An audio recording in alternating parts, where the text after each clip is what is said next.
இருக்கிற மனுஷன் பாக்கியவான். கர்த்தர் மேல் நம்பிக்கை வைத்து கர்த்தரை தன் நம்பிக்கையாய் கொண்டிருக்கிற மனுஷன் பாக்கியவான் அப்படின்னு. நம்பிக்கை அப்படின்னா என்னங்க? கர்த்தர் மேல் நம்பிக்கை. நம்பிக்கைனா என்னது? ஏதாவது சொல்ல முடியுமா? நம்பிக்கைனா விசுவாசமா? பார்க்கலாமா? அதாவது 1 கொரிந்தியர் 13:13 சொல்லுது, இப்பொழுது விசுவாசம், நம்பிக்கை, அன்பு இம்மூன்றும் நிலைத்திருக்கிறது அப்படின்னு சொல்லுது. சரியா?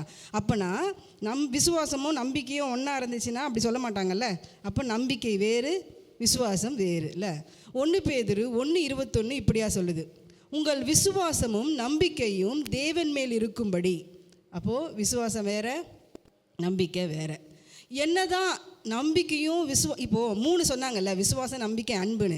நம்மளால் ஈஸியாக அன்பையும் விசுவாசத்தையும் டிஃப்ரென்ஷியேட் பண்ண முடியும் இல்லை, பார்க்க முடியும். ஆனால் நீங்கள் டிஃப்ரென்ஷியேட் பண்ண முடியும். விசுவாசத்தையும் நம்பிக்கையை கொஞ்சம் அதை பிரித்து பார்க்குறதுன்றது கொஞ்சம் கஷ்டமான காரியமாக இருக்கும்.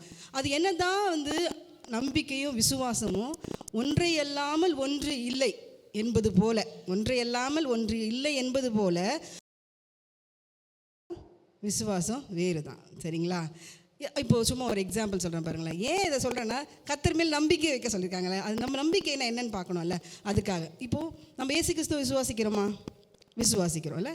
என்னென்னு விசுவாசிக்கிறோம்? அவர் தேவன் என்று விசுவாசிக்கிறோம். நம்மளோட பாவங்களுக்காக மரித்தார் என்று விசுவாசிக்கிறோம். அவர் என்னுடைய ரட்சகர் என்று விசுவாசிக்கிறோம். அவர் திரும்பி வருவார் என்று விசுவாசிக்கிறோம். செய்யப்பட்டவைகள், எழுதப்பட்டவைகளை நம்ம என்ன பண்ணுறோம்? விசுவாசிக்கிறோம். ஆனால் நம்புகிறோமா? இயேசு கிறிஸ்துவை நம்புகிறோமா அப்படின்னு பார்க்கும்போது அந்த நம்பிக்கை இருந்தால் நமக்கு என்னென்ன இருக்கும் தெரியுமா? காத்திருப்பு இருக்கும், பொறுமை இருக்கும். அந்த நம்பிக்கை இருந்தால் அப்போது அவர் வருவார் அப்படின்றத நம்ம விசுவாசிக்கிறோம். ஏன் விசுவாசிக்கிறோம்? வேதத்தில் எழுதப்பட்டிருக்கு, அதனால் நம்ம அவர் வருவார்னு விசுவாசிக்கிறோம். ஆனால் அந்த வருகைக்காக நாம் காத்திருக்கிறோமா? அதுதான் நம்பிக்கை. அந்த வருகைக்காக அவர் வருவான்னு நான் சொல்லிட்டு என் லைஃப்பில் நான் காத்திருக்கிறேனா? அப்படி இருந்தால் அது நம்பிக்கை இல்லை. அவர் வாக்குத்தத்தத்தை கொடுத்திருக்கிறார், அதை நாம் என்ன பண்ணுறோம்? விசுவாசிக்கிறோம். ஆனால் அது என் வாழ்க்கையில் நிறைவேறும் என்று நான் காத்திருக்கிறேனா? பொறுமையோடு காத்திருக்கிறேனா? அதுதான் நம்பிக்கை. என் வாழ்வில் அவர் நன்மை செய்வார், எனது எதிர்காலத்தை, என் பிள்ளைகளை ஆசீர்வதிப்பார் என்று நம்ம நம்பி வாழ்கிறோமா? அதுதான் நம்பிக்கை. விசுவாசம் என்பது அறிவு சம்மந்தப்பட்டது.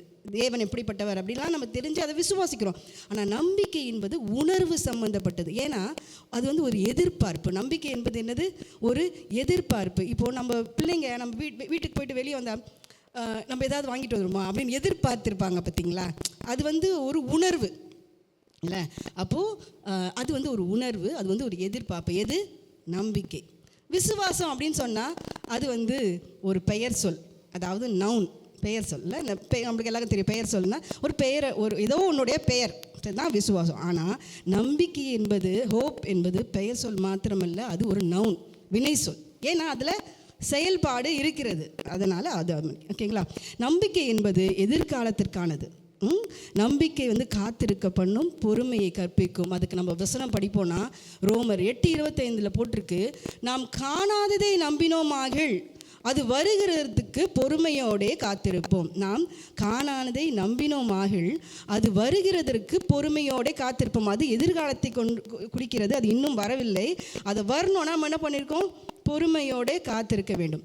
அதே மாதிரி விசுவாசம் கிரியை செய்ய வேண்டுமானால் நம்பிக்கை கண்டிப்பாக வேணும். அங்கே விசுவாசம் கிரியை செய்ய வேண்டுமானால் அங்கே நம்பிக்கை வேண்டும். ஆனால் நம்பிக்கையானது தானாகவே கிரியை செய்து விட முடியாது. அது விசுவாசம் என்கிற அஸ்திபாரத்தின் மேல் இருந்தால் தான் அதால் கிரியை செய்ய முடியும். அதனால் இந்த விசுவாசமும் அந்த நம்பிக்கையும் ஒன்றை ஒன்று பிணைந்திருக்கிறது. ஆனால் அது வேறு. எளிதாக சொல்லணும்னா, ரொம்ப ஓவராக காம்ப்ளிகேட்டடாக பண்ணாமல் எளிதாக சொல்லணும்னா, நம்பிக்கை என்பது நம்முடைய எதிர்பார்ப்பு. கர்த்தர் மேல் நம்முடைய எதிர்பார்ப்பு, கர்த்தரே நம்முடைய எதிர்பார்ப்பு. நம்முடைய எதிர்பார்ப்பு கர்த்தர் மேல் இருக்க வேண்டும் என்று வேதம் சொல்லுகிறது. சரி, சில வசனங்களை நம்ம பார்ப்போமா? எரேமியா 17:17 பார்த்தோம், கர்த்தர் மேல் நம்பிக்கை வைத்து கர்த்தரை தன் நம்பிக்கையை கொண்டிருக்கிற மனுஷன் பாக்கியவான். சங்கீதத்தில் பார்த்தீங்கன்னா 4:5 நீதியின் பலிகளை செலுத்தி கர்த்தர் மேல் நம்பிக்கையாருங்கள். சங்கீதம் 34:8 சொல்லுது, கர்த்தர் நல்லவர் என்பதை ருசித்து பாருங்கள், அவர் மேல் நம்பிக்கையாக இருக்கிற மனுஷன் பாக்கியவான். 37:5 உன் வழியை கர்த்தருக்கு ஒப்புவித்து அவர் மேல் நம்பிக்கையாயிரு. 40:4 அகங்காரிகளையும் பொய்யை சார்ந்தவர்களையும் நோக்காமல் கர்த்தரையே தன் நம்பிக்கை வைக்கிற மனுஷன் பாக்கியவான். 146:5 யாக்கோப்பின் தேவனை தன் துணையாய் கொண்டிருந்து தன் தேவனாகிய கர்த்தர் மேல் நம்பிக்கை வைக்கிற மனுஷன் பாக்கியவான். இன்னும் அநேக வசனங்கள் உண்டு. ஆனால் கர்த்தர் மேல் நம்பிக்கை வைக்கும்படி ஏன் இவ்வளவு வசனங்களை எழுதி வச்சுருக்காங்க அப்படின்னு பார்த்தோன்னா, எது நம்மளால் செய்ய முடியலையோ, மகிழ்ச்சியாக இருங்கள் பவுல் சொல்லுவார், திரும்ப திரும்ப சொல்கிறார் மகிழ்ச்சியாக இருங்க. ஏன்னா மகிழ்ச்சியாக இல்லை, அதனால் மகிழ்ச்சியாக இருக்க சொல்கிறாருல்ல. அப்போது திரும்ப திரும்ப சொல்கிறாங்க அப்படின்னு சொன்னால் என்ன அர்த்தம்? அது நம்மளால், அது ரொம்ப முக்கியம். ஒன்று என்னென்னா, அது நம்மக்கிட்ட இருக்க மாட்டேங்குது, அதனால் சொல்கிறாங்க. அது இல்லாமல் அது நம்ம வாழ்க்கைக்கு ரொம்ப முக்கியம். அது ஆசீர்வாதத்தை தரும் என்றால் அதை தேவன் மீண்டும் மீண்டுமாய் நம்மிடத்திலே வலியுறுத்துவார். ஜனங்கள் கர்த்தர் மேல் நம்பிக்கை இல்லாமல் அப்போ வேறு எது மேல் நம்பிக்கை வைத்தார்கள் அப்படின்னு நம்ம கொஞ்சம் பார்க்கலாமா? எதன் மேல் அவர்கள் நம்பிக்கை வைத்தாங்க? இன்றைக்கி நம்ம யோசித்து பார்க்கலாம். அதாவது நம்ம நினைப்போம் நம்ம கர்த்தர் மேலே தான் நம்பிக்கையாக இருக்கும் அப்படின்னு நம்ம நினைப்போம்ல. ஆனால் அது உண்மையா? அது நம்ம ஆராய்ந்து அடிக்கடி நம்ம என்ன பண்ணிக்கணும், ஆராய்ச்சி பார்த்துட்டே தன்னைத்தானே தணிக்கிற மனுஷன் அவன் நியாய தீர்ப்புக்கு போக மாட்டான் அப்படின்னு நம்ம பார்ப்போம் இல்லையா? நம்ம அடிக்கடி நம்ம என்ன பண்ணோம், நம்மை நாமே ஆராய்ந்து பார்த்துக்கொள்கிறவளாம் நம்ம இருக்கணும். நம்ம ஒரு நிமிஷம் நம்மை நாமே கண்களை மூடி, அப்பா நான் உண்மையாகவே உண்மையே நான் எதிர்பார்ப்பாய் வைத்திருக்கிறேனா, உண்மையே நான் நம்பியிருக்கிறேனா என்பதை எனக்கு அப்பா காட்டுங்க, என் கண்களை திறந்தருளுங்க அப்படின்னு நாம் ஜெபிப்போமா?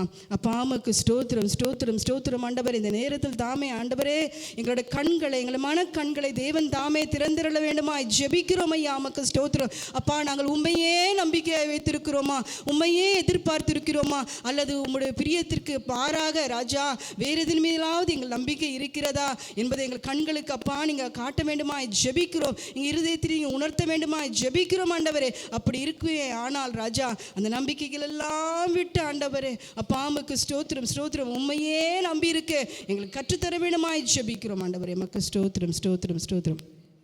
இப்போது நம்ம பார்த்தோன்னா எதன் மேலெல்லாம் மனிதர்களுக்கு நம்பிக்கை இருக்கிறது அப்படின்னு பார்த்தீங்கன்னா, இந்த எரேமியா 17:5 முதல் வார்த்தை பார்த்தீங்கன்னா, மனுஷன் மேல் நம்பிக்கை வைத்து. மனுஷரை என்ன பண்ணுறோம், நம்ம சில டைமில் நம்பிடுறோம். தேவனையும் ஒரு பக்கம் வச்சுக்கிறோம், மனுஷனையும் நம்ம என்ன பண்ணிடுறோம், நம்புகிறோம்ல. அது மனுஷன் மேல் நம்பிக்கை வைக்கக்கூடாது அப்படின்னு போடுறது. ஏசாயா 2:22 நாசியிலே சுவாசமுள்ள மனுஷனை நம்புவதை விட்டுவதுங்கள். ஏன் அவனை நம்பக்கூடாதுன்னா, எண்ணப்படுவதற்கு அவன் எம்மாத்திரம் இல்லை, எண்ணப்படுவதற்கு அவன் எம்மாத்திரம். மனுஷன் மாயைக்கு ஒப்பாக இருக்கிறான் வேதம் சொல்லுது. அவன் நாட்கள் கடந்து போகிற நிழலுக்கு சமானம் சொல்லுது இல்லை. அப்போது தேவன் நம்மளை எப்படி பார்ப்பார்? நம்ம ஒரு வேளை மனுஷன் நம்பணும், இவர் எனக்கு எல்லாம் பண்ணிவிடுவார், இவரை நம்பலாம், இவங்க எனக்கு எல்லாம் பண்ணிவிடுவாங்க, இவங்க தான் என்னோடய ஃப்யூச்சரை பார்த்துப்பாங்க அப்படின்னு நம்ம நம்பணும்னு சொன்னால் தேவன் அதை எப்படி பார்ப்பாருன்னு அவர் கண்ணோட்டத்தில் போய் பார்த்தோன்னா, அவர் நினைப்பார், நான் சர்வ வல்லவர், எனக்கு எல்லாமே தெரியும், ஆதியும் அந்தமுமானவர், நான் என்ன நம்பாமல் எப்படி எண்ணப்படுவதற்கு எம்மாத்திரமாக இருக்கிற மனுஷன் ஒருத்தனை நம்பிக்கிறான். குருடனுக்கு வழிகாட்டுறதுக்கு சமானம் தானே. நமக்கே ஒருத்தருக்கே வழி தெரியாது, நம்ம தேவனிடத்தில் மெய்யான ஒளி இடத்துல போனால் அவர் வழி காட்டுவார். ஆனால் மனுஷர்களே நம்புவதை தேவன் வெறுக்கிறார். நம்ம ஒரு எக்ஸாம்பிளாக யோசிப்பை பார்த்தோன்னா, பானை பாத்திர அவன் கர்த்தரை நம்புகிறான் தான். ஆனால் அவனுக்குள்ளே ஒன்று பானை பாத்திரக்காரனை நம்பினான். ஏன் நம்பினான் அப்படின்னு பார்த்தீங்கன்னா, இவனால் என்னுடைய சிறையிருப்பை மாற்ற முடியும் அப்படின்னு நம்பினான். நம்ம கூட சில நேரத்தில் நினைப்போம், இவங்க கண்டிப்பாக நம்மளை இந்த கஷ்டத்துலேருந்து விடுவிச்சிருவாங்க அப்படின்னு நம்ம நிறைய டைமில் நம்புகிறோம்ல. ஆனால் நம்ம என்ன நினைக்கிறோமோ அது நடக்கிறது இல்லை. தேவன் தான் நம்மளை என்ன பண்ணுவார், விடுவிப்பார். இல்லை அதே மாதிரி அவன் என்ன நினச்சிருப்பான், நான் அவனுக்கு நிறைய நன்மை செஞ்சுருக்கேன், அவன் திருப்பி எனக்கு கண்டிப்பாக என்ன பண்ணுவான், நன்மை செய்வான் அப்படின்னு நம்புகிறோம். நம்ம கூட நம்புவோம்ல. அது மாதிரி நான் நிறைய செஞ்சுருக்கேன், அதனால் அவங்க என்னை கண்டிப்பாக நல்லா பார்த்துப்பாங்க, என்னை நல்லா வச்சுப்பாங்க அப்படின்னு நம்ம நம்புகிறோம் இல்லை. ஆனால் நீங்கள் நிறைய டைமில் பார்த்தீங்கன்னா மனுஷனை நம்ம அதுக்காக அவனை குற்றப்படுத்தலை, அவனுடைய இயலாமை. அது மனுஷன் தானேங்க, எல்லாரும் மனுஷன் தானே இல்லை. என்னதான் தாயாக இருக்கலாம், என்னதான் தகப்பனாக இருக்கலாம், என்னதான் மனைவியாக இருக்கலாம், கணவனாக இருக்கலாம், இந்த டெசிக்னேஷன் எல்லாத்தையும் எடுத்துகிட்டு அவனை பார்த்தீங்கன்னா அவன் யார்? அவன் ஒரு மனுஷன், அவள் ஒரு மனுஷி இல்லை. அதுதானேங்க. அப்போ அந்த குணம் அவங்களுக்கு இருக்க தானே செய்யும். அதனால் அவன் சொல்கிறார், அவன்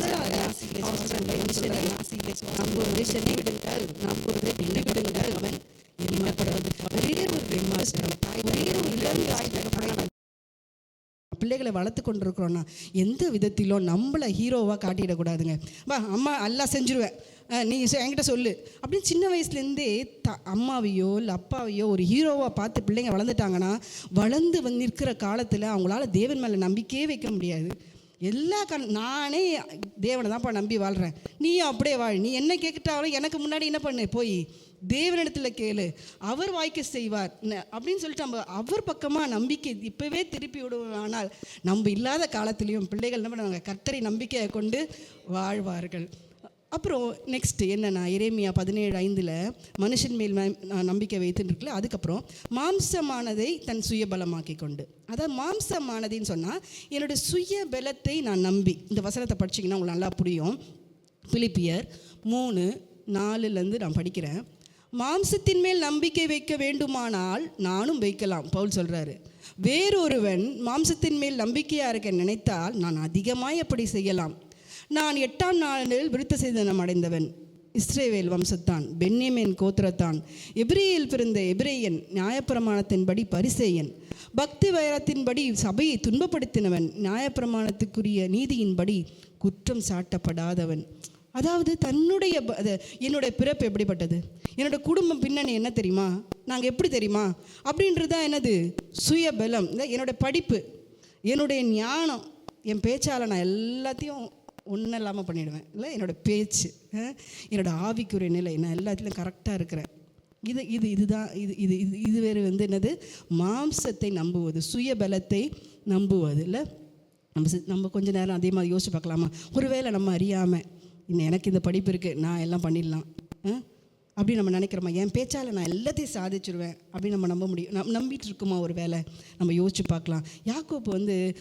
யாக்கோப்பு ரெபேக்காலும் சேர்ந்து தந்திரமாக ஆசீர்வாதத்தை வாங்கணும்னு நினச்சாங்க. ஆனால் அவன் ரொம்ப நாட்கள் கஷ்டப்பட்டான். தேவனே அவனை எப்பொழுது ஆசீர்வதித்தாரோ அப்பொழுது தான் அவன் என்ன பண்ணான், ஆசீர்வாதமாக இருந்தாலும் நம்முடைய சுயபலத்தால் நம்ம ஆசீர்வாதத்தையோ எதையுமே நம்ம என்ன பண்ண முடியாது, வாங்க முடியாது. இங்கே பார்த்தீங்கன்னா இந்த எசேக்கியா ராஜாவை எதிர்த்து அசீரிய ராஜாவுக்கு சனகிரேப்பு, இந்த ரப்சாக்கே, அவங்களாம் பயங்கரமாக பேசுவாங்க. மக்கள் எதிர்க்க தேவனை அப்படி தூஷிப்பாங்க. அதாவது அந்த மக்களுடைய இதயத்தை கரைய பண்ணுவாங்க. அவங்கெல்லாம் பயம் வந்துடும். அவங்க பேச்சை கேட்டாலே என்ன பண்ணிவிடும், இவங்களுக்கு எல்லாருக்கும் பயம் வந்துடும். உங்களை ஒன்றும் இல்லாமல் பண்ணிவிடுவான் எசேக்கியா, அவனை நம்பாதீங்க அப்படின்னு சொல்லி அவ்வளோ மோசமாக பேசுவாங்க. ஆனால் எசேக்கியா அப்படி இருந்தால் தெரியுமா, அந்த வசனம் ஒன்று இருக்குது, 2 ராஜாக்கள் 18:5 அவன் இஸ்ரவேலின் தேவனாகிய கர்த்தர் மேல் வைத்த நம்பிக்கையிலே அவனுக்கு முன்னும் அவனுக்கு பின்னும் இருந்த யூதாவின் ராஜாக்கள் எல்லாம் அவனைப் போல ஒருவனும் இல்லையாம். யூதாவின் ராஜாக்களில் எசேக்கியா மாதிரி கர்த்தர் மேலே நம்பிக்கை வைத்தவங்க ஒருவரும் இல்லையா. ஒன்று நீங்கள் என்ன தாவீது இல்லையா அப்படின்னு சொல்லலாம். தாவீதெல்லாம் யூதையெல்லாம் அப்போ அது பிரிக்கிறதுக்கெல்லாம் முன்னாடி, பிரிஞ்ச பிறகு யூதேயாவிலும் இஸ்ரவேலும் தனித்தனியாக ஆன பிறகு இந்த யூதாவில் இருந்த ராஜாக்களில் எசேக்கியா மாதிரி அதுக்கு முன்னே இல்லையா, அதுக்கு பின்னையும் இல்லையா. அவ்வளோ நம்பிக்கையாக தேவன் மேலே வைத்திருந்தானா. அதனால் கர்த்தர் அவனுக்கு துணை நின்று அவன் சத்துருவை என்ன பண்ணாராம், அழிச்சாராம். ஃபஸ்ட்டு நம்ம என்ன பார்த்தோம், மனுஷர்கள் மேலே நம்பிக்கை வைக்கக்கூடாது. செகண்டு, நம்ம மாம்சத்தின் மேலே நம்பிக்கை வைக்கக்கூடாது. அப்படி வச்சோன்னா அது சாபம் அப்படின்னு சொல்லிட்டு வேதத்தில் கூறப்பட்டிருக்கு. மனுஷனை நம்பி நம்ம மாம்சமானதை சுயபலமாக்கி கொண்டு கர்த்தரை விட்டு விலகுவேனானால் அந்த மனுஷன் சபிக்கப்பட்டவன் அப்படின்னு சொல்லிட்டு வேதம் சொல்லுகிறது. அப்புறம் இன்னொன்று மனுஷன் எல்லாம் வைக்கிறது நமக்கு எல்லாம் தெரியும், ஐஸ்வர்யத்தின் மேல் நம்பிக்கை. மார்க் 10:24 போட்டிருக்கு. இயேசு கிறிஸ்துவே சொல்கிறார், பிள்ளைகளே, ஐஸ்வர்யத்தின் மேல் நம்பிக்கையாக இருக்கிறவன் தேவனுடைய ராஜ்யத்தில் பிரவேசிப்பது எவ்வளவு அரிதாக இருக்கிறது அப்படின்னு அவர் சொல்கிறார். இயேசு கிறிஸ்துவே அவர் சொல்கிறார். வேதத்தில் ஒரு பெரிய பணக்காரர் இருந்தாருங்க. அவர் யார் அப்படின்னு பார்க்கலாமா? அவருடைய எண்ணங்கள் எப்படி இருந்தது நம்ம பார்ப்போம். யோபு 31:24 பார்க்குறோம். நான் பொன்னின் மேல் என் நம்பிக்கையை வைத்து தங்கத்தை பார்த்து நீ என் ஆதரவு என்று நான் சொன்னதும், என் ஆஸ்தி பெரியதென்றும் என் கைக்கு மிகுதியும் கிடைத்ததென்றும் நான் மகிழ்ந்தது உண்டானால், அப்படின்னா என்ன அர்த்தம்? அவர் அப்படி பண்ணலன்னு அர்த்தம். மகிழ்ந்தது உண்டானால் அது அக்கிரமமாக இருக்குமா. பாருங்கள், இது மாதிரி என்கிட்ட காசுலாம் நல்லா இருக்குப்பா, நான் எல்லாம் பேங்க்கில் சேவிங்லாம் பண்ணி வச்சுருக்கேன், இந்த பொண்ணு இருந்துச்சுன்னா கடைசி காலத்தில் காப்பாற்றோம் என்ன, அதெல்லாம் சேர்த்து வச்சுருக்கேன் அப்படின்னு இருந்தால் அதுவே அக்கிரமமாக இருக்குமா. ஏன்னா உன்னதத்தில் இருக்கிற தேவனை நான் மறுதளிக்கிறேன். உன்னதத்தில் இருக்கிற தேவனை நான் மறுதலிக்கிறேன் வைக்கிறேன். அதனால் நான் ஐஸ்வர்யத்தின் மேல் என் நம்பிக்கையை வைக்க மாட்டேன். யோபு சொல்கிறாரு, அவர் என்னை கொன்று போட்டாலும் அவர் மேல் நம்பிக்கையாக இருப்பேன், கர்த்தர் மேல் நான் நம்பிக்கையாக இருப்பேன், என்னுடைய எதிர்காலங்கள், என்னுடைய எதிர்பார்ப்பு எல்லாம் அவரே அப்படின்னு அவர் நம்பி இருந்ததால தான் அவரை தேவன் துளிர்க்க பண்ணினார்ல. திரும்ப இல்லை 1 தீமோத்தேயு 6:17 சொல்லுது, உலகத்திலே ஐஸ்வர்யம் உள்ளவர்கள் இருமாப்பான சிந்தை உள்ளவர்களாய் இராமலும் நிலையற்ற ஐஸ்வர்யத்தின் மேல் நம்பிக்கை வைக்காமலும் தான் அனுபவிக்கிறதுக்கு சகல நன்மைகளையும் நமக்கு சம்பூர்ணமாய் கொடுக்கிற ஜீவனுள்ள தேவன் மேல் நம்பிக்கை வைக்கவும் அப்படின்ற. நமக்கு வந்த ஐஸ்வர்யங்கள் நம்ம எல்லாம் வச்சிருக்கிறது எல்லாம் யாரால?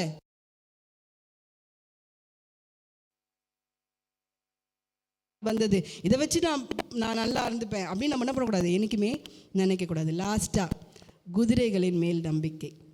ஏசாயா 31:1 பார்க்கும்போது, சகாயம் அடையும்படி இஸ்ரவேலுடைய பரிசுத்தரை நோக்காமல், அதாவது நமக்கு நன்மை கிடைக்கும்படி இஸ்ரவேலுடைய பரிசுத்தரை நோக்காமல் கர்த்தரை தேடாமலும் எகிப்துக்கு போய் குதிரைகளின் மேல் நம்பிக்கை வைத்து ரதங்கள் அநேகமாக இருப்பதினால் அவைகளை நாடி குதிரை வீரர் மகாபலசாலிகளாக இருப்பதனால் அவரை நம்பிக்கொண்டிருக்கிறவர்களுக்கு ஐயோ அப்படின்னு சொல்கிறது.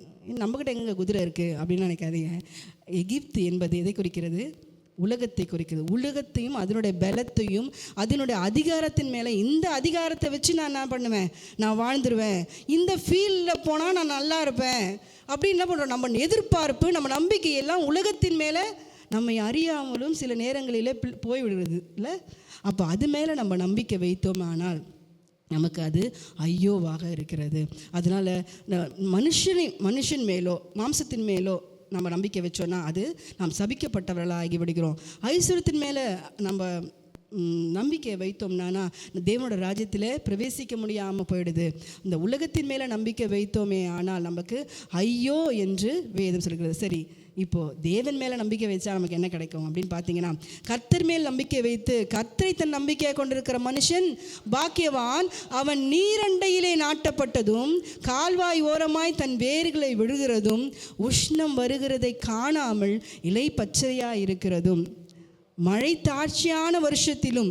மழை சில டைமில் வராமல் போயிடுங்க. நம்ம கர்த்தரை நம்பி இருந்தால் கூட சில டைமில் மழை வராமல் போயிடும். ஆனால் மழை வரலன்றதுக்காக நம்ம கனி கொடுக்காமல் இருக்க மாட்டோம். அது வருத்தமின்றி தப்பாமல் கனி கொடுக்கிறதுமான மரத்தை போல் இருப்பான். நீங்கள் சொல்லுங்கள், யார் நம்ம யார்? கர்த்தரை நம்பிக்கையாய் கொண்டிருக்கிற மனுஷன் பாக்கியவான். நீங்கள் சொல்லுங்கள், நான் பாக்கியவான், நான் பாக்கியவான்ல. நம்ம கண்டிப்பாக பாக்கியவான்களாக. ஏன்னா நம்மளோட நம்பிக்கை முழுவதுமாக யார் மேலே இருக்கிறது? கர்த்தருடைய மேலே இருக்கிறது. கர்த்தர் தாமே இந்த வார்த்தைகளை ஆசீர்வதிப்பாராக.